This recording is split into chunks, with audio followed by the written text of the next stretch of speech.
Salut. Comment vous allez?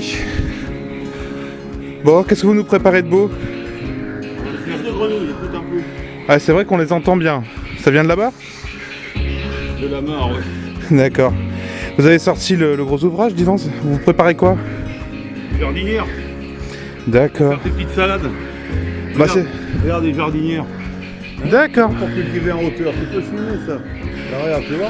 Tu peux faire le tour pour montrer qu'on peut faire des jardins à 100 degrés. D'accord. Vous allez en préparer une de cette taille? Pas tout à fait. D'accord. Oui.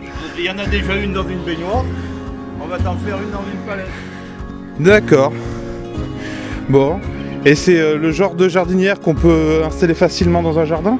Bien sûr. Ou même... moi je suis en appartement, c'est le genre de truc que je peux avoir dans mon appart? Mais bien sûr. Bien nettoyé. Oui. Super. Tu peux dormir dedans. Ah bah alors là... On va dormir dedans. Ah, c'est qu'elle va être vachement grande quand même. Bon, deux bouts de 80 par 14. On a coupé donc les palettes. On a coupé en deux. Et on a coupé encore une fois en deux la longueur de la palette. Les palettes sont comme ça, ici. Voilà, à l'origine. À l'origine. Donc on a enlevé les planches intérieures. Du milieu. On a enlevé quelques planches extérieures. Et on coupe au milieu. Voilà. D'accord. Une fois que c'est coupé, on fait ça. Bien sûr, si vous voulez une palette plus grande, plus haute, il faut deux palettes à ce moment. Après là le principe c'est justement d'avoir un mini potager facile même pour les enfants d'aller voir ça. Pour les enfants, donc idéal c'est ça. Donc ça fait à peu près, ça fait 50 de haut. 50 cm? 50 cm de haut. D'accord. 500 mm, ça dépend de comment vous calculez. Donc là la palette intérieure ou extérieure c'est pareil, ça fait 45. Et on a tablé sur une longueur à peu près de 80. D'accord. 70-80 suivant les chutes de bois que vous avez chez vous. D'accord. 50, hein, c'est une petite... Ça dépend de la taille de voilà. du potager qu'on veut quoi. Donc si on veut récupérer les planches ici, on peut s'en servir pour faire le fond et faire les côtés. Le problème c'est que c'est difficile. C'est difficile à enlever et c'est du vieux bois donc ça pète. Enfin, bon, Donc du coup... à ce moment-là ça fait un truc de 50 par 50. Voilà. Donc si on utilise une vieille palette, on récupère les pointes directement, sinon on peut les acheter dans le commerce? Tout à fait. Ah oui, D'accord. Faut quelle taille à peu près de pointes? Si on les achète? Les pointes de 60. Non, même pas 40. De 40? Ok. Voilà. Donc on peut faire une petite palette comme ça. Une petite, un petit truc comme ça. un petit truc comme ça. Oui, facile à transporter. Voilà. Voilà, pour les enfants c'est l'idéal. Bon, on tape là-dessus là. Ouais, Ça fait- allez. on fait ça. Bon, donc on va faire ici comme ça. Donc ça c'est pour la profondeur de Ouais. notre mini potager. Donc C'est quoi? C'est 15-20 cm, un truc comme ça? 15 cm. 15. Voilà combien? Ils sont pareils. Deux, mais il faut qu'on en mette en box. Bon, pour aller plus vite, on va prendre la scie circulaire. Bien sûr, on peut faire ça à la main, mais surtout pour vous expliquer deux choses sur la scie circulaire, ne pas mettre les doigts dedans déjà. C'est une chose. Et quand on démarre une scie circulaire, ne pas être en face de la lame. Voilà. Parce que s'il reste un bout de bois dedans, on se prend dans la figure. Voilà.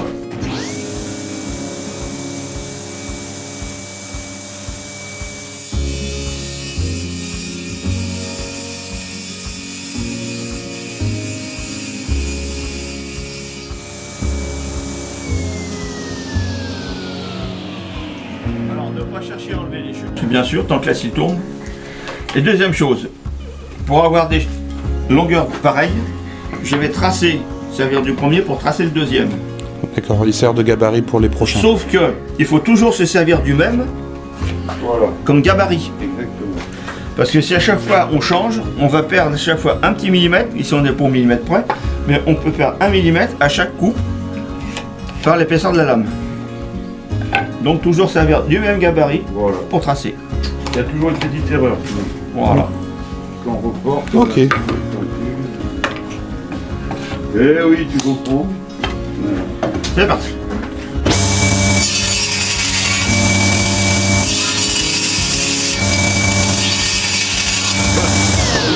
Bien s'assurer qu'il n'y ait pas de clous qui restent dans le bois, bien sûr. Évidemment. Que la lime, la scie, elle n'aime pas ça. Ah, non, du tout. Alors pas du tout. Bon, avant de clouer, ce qu'il faut faire, c'est toujours y pointer. Ça évite, donc taper un peu, casser le bout, la pointe, ça évite de fendre le bois. C'est là qu'il va péter, on va rigoler. Attends. Amène-le par là sur le pied. Voilà, attends.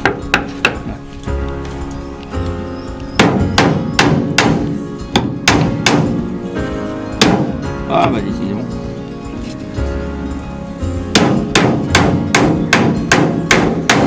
Sinon, nous étions. Hop, ouais.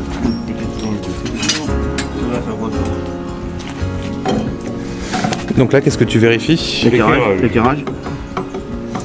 Même si c'est pas pour un salon de thé, il faut quand même que ce soit correct.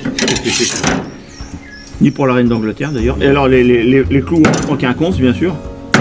Pour tenir l'éclairage. Oh, il veut dire en diagonale.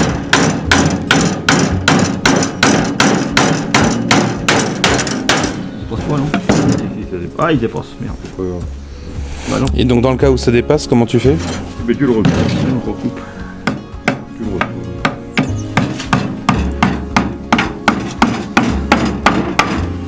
Voilà, tu vois.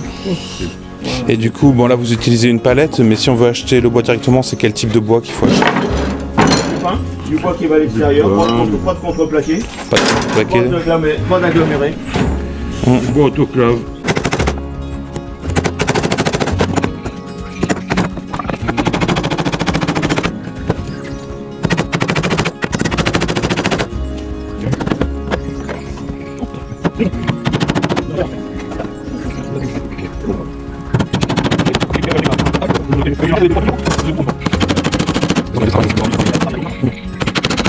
Ah, une chose que j'ai oublié de dire. Il faut enfoncer les clous légèrement en biais. D'accord, parce que... Légèrement. Si tu dans son droit, il va se mettre en dessous. Parce que si la planche elle bouge, elle va être coincée automatiquement par deux points en biais. Du coup tu... Je t'explique. Voilà. Ouais, ça tourne toujours. En clouant comme ça coince davantage la planche, elle bougera pas. Si on se met droit, c'est plus facile à défaire. C'est vrai. Mais là, il y a des petites astuces. Quoi. Du coup, quand vous avez enlevé les clous de la palette, heureusement qu'ils étaient droits. Oui. Enfin, alors, les clous de la palette. Tu parles des clous de la palette. Regarde. Prends-les en gros. Ils sont torsadés. D'accord. Donc ils ne s'enlèvent pas facilement. Ok.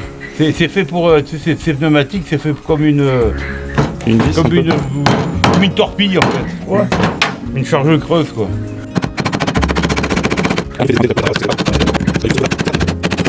Il faut taper, les premiers coups, faut taper doucement. Tu vois, faut faire rentrer le truc doucement. D'un coup, d'un côté et de l'autre après. Tu vois, regarde. Ouais. Et ça pète quand même, tu vois.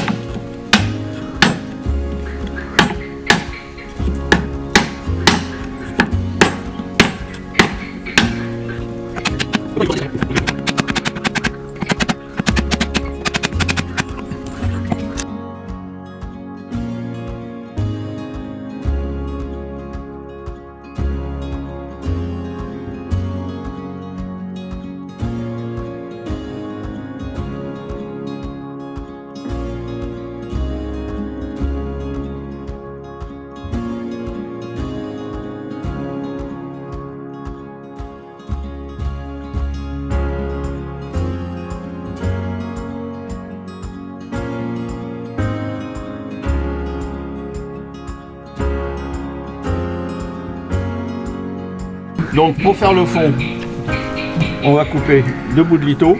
On va coller comme ça ici, de chaque côté. Et après il suffira de poser les planches dessus. D'accord.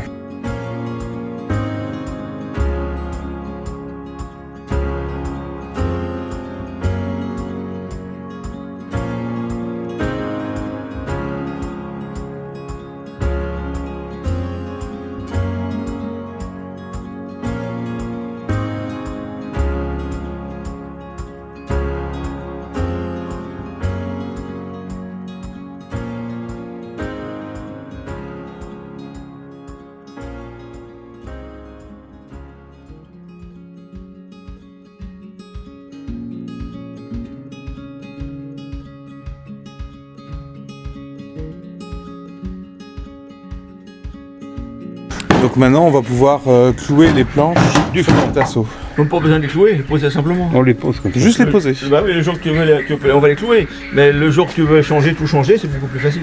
D'accord. Comme ça, on peut l'enlever, on peut défaire la petite plantation qu'on a faite pour renouveler la terre facilement, comme ça. Alors moi je conseille qu'on remette un petit peu de place. D'abord le passer à l'huile. Beaucoup d'huile, beaucoup. Un coup de brosse. Un coup de brosse, un petit coup d'huile. Alors quel type d'huile du coup? Ah mais l'huile de vidange c'est bien, mais tout le monde n'a pas d'huile de vidange. Mais Puis les écolos vont pas être contents. oui les échos, qu'est-ce que je sais pas moi de l'huile de lin, alors par exemple pour les puristes de l'huile de lin. Et puis alors un petit plastique là, comme ça là. Du polyane, je sais pas, j'en ai pas là, mais enfin, du plastique. Et puis, Genre un sac poubelle, ça suffit ou pas? voilà, par exemple, quand on a avec des agrafes, là, une fois qu'on a bien passé son huile, et puis c'est bon, on peut faire sa petite plantation. Allez, on peut mettre 1, 2, 3, 4 salades. Et du coup, à l'intérieur, c'est du terreau pour ce mini potager ou il y a un truc par spécial? exemple, oui. On peut faire ces petits radis, là, c'est sympa, sur son balcon. Voilà. D'accord. Et surtout, le passer à l'huile, le brosser, passer à l'huile. Hein. Pour que ça résiste, c'est ça? Comment? Pour que ça résiste bien? Ben oui, la pluie, il y a toujours quand quelque chose est dehors, ça... Après, moi par exemple, si je veux me faire ça dans mon appart, j'ai besoin de le passer à l'huile si ça reste en intérieur? Ben alors à ce moment-là, il faut quand même Le vernir peut-être? oui, le poncer là. Le poncer? Même un truc grossier comme ça, où les planches sont pas régulières, tout ça, effectivement, une fois poncé, verni et tout ça, ça peut être joli. D'accord. Ça peut être joli. Quitte à le décorer derrière. Oui, voilà, il faut... ouais, après, c'est une affaire de goût, hein, c'est les personnes. Ok, ben merci beaucoup Eric. Et de rien. Et André qui est déjà reparti. Salut.